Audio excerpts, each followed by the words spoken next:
पंजाब सरकार में आम आदमी पार्टी के मंत्री संजीव अरोड़ा जी के घर पे ईडी की रेड चल रही है।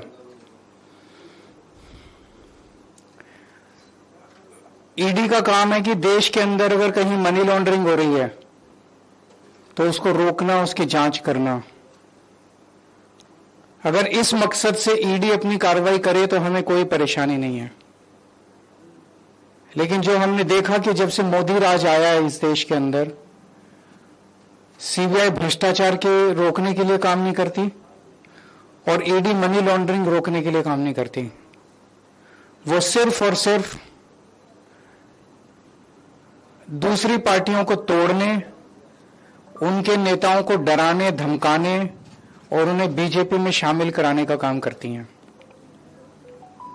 आज सुबह से जो संजीव अरोड़ा जी के घर पे कार्रवाई चल रही है वो भी उसी दिशा में एक कार्रवाई है। संजीव अरोड़ा के घर पे ईडी कोई मनी लॉन्ड्रिंग की जांच करने नहीं आई। पिछले 1 महीने के अंदर ये दूसरी ईडी की रेड है संजीव अरोड़ा जी के यहां। एक बार 17 अप्रैल को आई थी ईडी। संजीव अरोड़ा जी के जितने ठिकाने थे, गुड़गांव में, लुधियाना में, दिल्ली में, हर जगह उन्होंने रेड की। 3 दिन तक रेड चली। उस 3 दिन की रेड में ऐसा क्या था जो नहीं मिला, जो ढूंढने आज आए हैं। मैं बताता हूं कि उन 3 दिन की रेड में क्या नहीं मिला जो आज ढूंढने आए हैं। उसी वक्त अशोक मित्तल जी के यहां रेड हुई, उनके यहां भी 3 दिन रेड चली और उस 3 दिन की रेड के बाद अशोक मित्तल जी ने बीजेपी ज्वाइन कर ली। उनके यहां रेड खत्म हो गई, उनका सारा मामला रफा दफा हो गया। संजीव अरोड़ा जी ने बीजेपी ज्वाइन नहीं की। उस दिन उन पर काफी दबाव डाला गया, बीजेपी ज्वाइन कर लो, बीजेपी ज्वाइन कर लो। अगर वो उस दिन बीजेपी ज्वाइन कर लेते तो शायद आज ईडी की रेड नहीं होती। तो आज ईडी की रेड हुई है उनको सबक सिखाने के लिए कि तुमने बीजेपी ज्वाइन क्यों नहीं की। या तो बीजेपी ज्वाइन कर लो और नहीं तो गिरफ्तार कर लिए जाओगे। इसलिए आज ईडी की रेड हुई है। यह बहुत ही दुख की बात है जिस तरह से एजेंसीज को दुरुपयोग किया जा रहा है मोदी राज के अंदर। पंजाब को खासकर मोदी जी टारगेट कर रहे हैं। पंजाब के लोगों के साथ धक्का किया जा रहा है, पंजाब के लोगों के साथ नाइंसाफी की जा रही है, पंजाब के लोगों को कुचलने की कोशिश की जा रही है, पंजाब के लोगों के साथ अन्याय किया जा रहा है। पिछले 4 साल में मोदी जी ने पंजाब में पहले 3 काले कानून लाने की कोशिश की।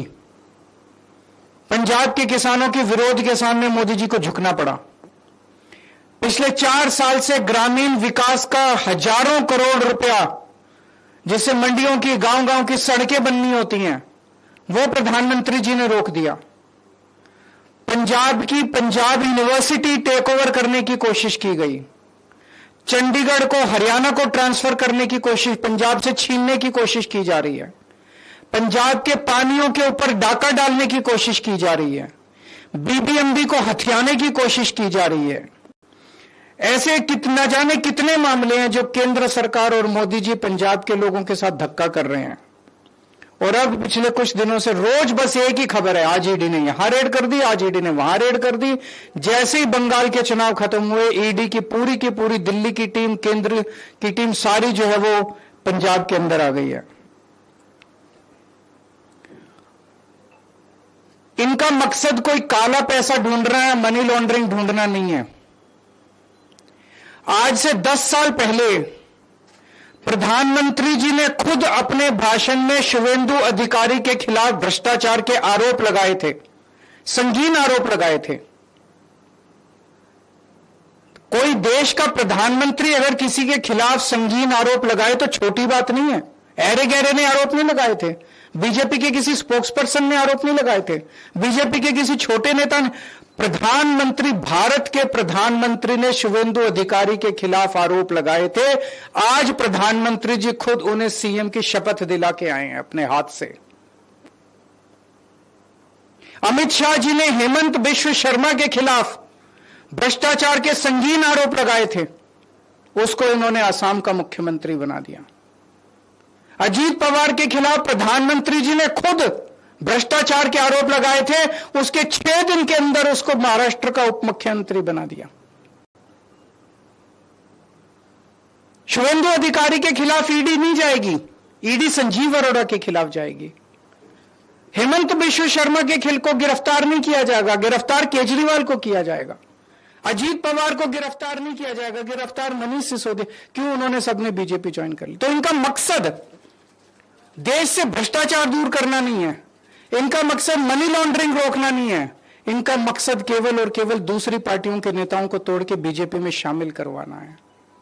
आज पंजाब के अंदर इनके पास चुनाव लड़ने के लिए, खड़े करने के लिए नेता नहीं है, इसलिए दूसरी पार्टियों को तोड़ तोड़ के अपनी पार्टी में शामिल कराने की कोशिश कर रहे हैं। मैं मोदी जी को याद दिलाना चाहता हूं पूरी विनम्रता के साथ, पंजाब गुरुओं की धरती है। आज मोदी जी जो पंजाब के साथ अत्याचार कर रहे हैं, वो हमें उस वक्त की कई सौ साल पहले की याद दिलाता है जब औरंगजेब ने भारत के अंदर जगह जगह अत्याचार कर करके भारत के कई हिस्सों पे कब्जा कर लिया था। आज मोदी जी ने बेईमानी कर करके भारत के कई हिस्सों पे कब्जा कर लिया है। उसके बाद औरंगजेब की नजर पंजाब के ऊपर पड़ी। पूरे देश के बेईमानी पे कब्जा करने के बाद अब मोदी जी की नजर भी पंजाब के ऊपर पड़ी है।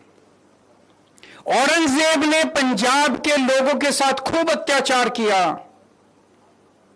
मोदी जी भी पंजाब के लोगों के साथ खूब अत्याचार कर रहे हैं। लेकिन उस वक्त हमारे गुरु साहिबान ने औरंगजेब के अत्याचार का सामना किया, अन्याय का सामना किया और अपनी कुर्बानियां दी।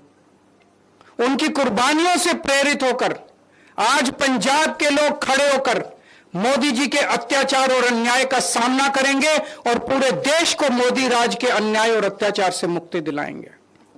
मैं मोदी जी को कहना चाहता हूं, 4 साल पहले भी आप पंजाब के साथ खिलवाड़ कर चुके हैं, जब आपने 3 काले कानून लाने की कोशिश की थी और पंजाब के किसानों के सामने आपको घुटने टेकने पड़े थे।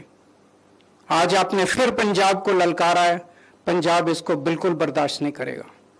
मैं मोदी जी से हाथ जोड़ के विनम्रता से निवेदन करता हूं, पंजाब के साथ धक्काशाही करना बंद कीजिए। अगर आपका कोई प्रश्न है तो पूछ लीजिए।